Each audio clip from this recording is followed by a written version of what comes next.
ఏదైతే మన సాధారణ ఎన్నికలకి ఎలాగా పోరాడతామో, మొన్న ఎట్లయితే తిరువూరులో అత్యధిక మెజార్టీ ఎలా తెచ్చుకున్నామో అదేవిధంగా ఇంకా మన 8 నెలల కాలంలో మన గవర్నమెంట్ చేసినటువంటి అభివృద్ధి, సంక్షేమము, అనేక పరిశ్రమలు తీసుకురావటం అవన్నీ కూడా ఈ 8 నెలల కాలంలో మీరందరూ కూడా చూశారు. మనందరూ కూడా ప్రతి ఒక్కరికి ఈ గ్రాడ్యుయేట్ ఎన్నికల్లో నమోదు చేయించుకోబడినటువంటి వారందరికి కూడా తెలియపరిచి, ముఖ్యంగా టీచర్స్ తోటి వాళ్ళతోటి కూడా మాట్లాడి, గ్రాడ్యుయేట్లు ఎక్కడున్నారో వాళ్ళతో కూడా చర్చించి, మన నాయకులందరూ కూడా రేపు జరగబోయే తిరువూరు నియోజకవర్గంలో గ్రాడ్యుయేట్ ఎలక్షన్లో మీ అందరూ కూడా అత్యధిక మెజార్టీని ఆలపాటి రాజేంద్ర ప్రసాద్ గారికి ఇవ్వాల్సిందిగా మీ అందరిని కూడా కోరుతున్నాం.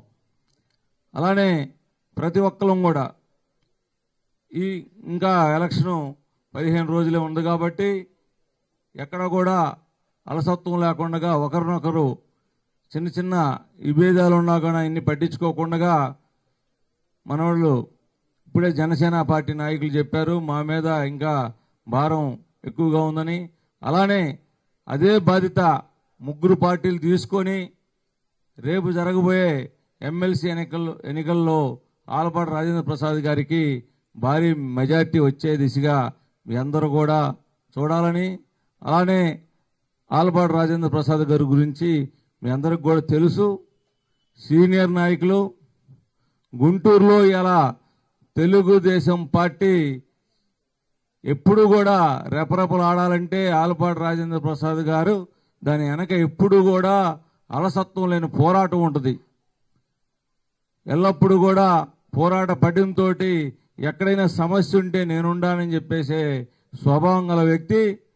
తెలుగుదేశం పార్టీ మొట్టమొదటి నుంచి కూడా ఎన్టీ రామారావు గారి కాడి నుంచి ఇప్పటి వరకు కొనసాగుతున్నటువంటి సీనియర్ నాయకులు, అలానే 3 పర్యాలు ఎమ్మెల్యేగా చేసి మంత్రిగా చేసినటువంటి అనుభవం గల మన నాయకులు ఎమ్మెల్సీ అభ్యర్థి గారు.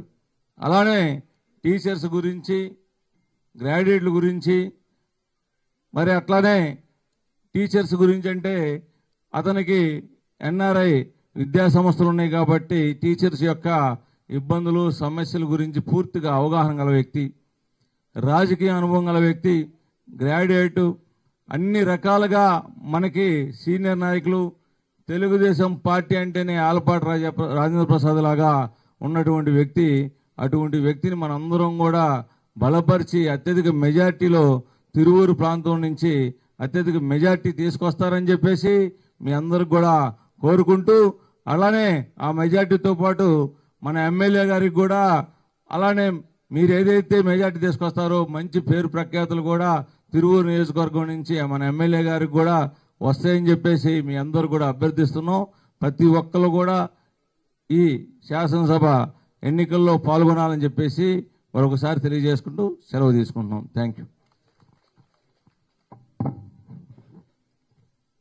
ధన్యవాదాలు. తమ సందేశం ఇవ్వాల్సిందిగా కోరుతా ఉన్నాం.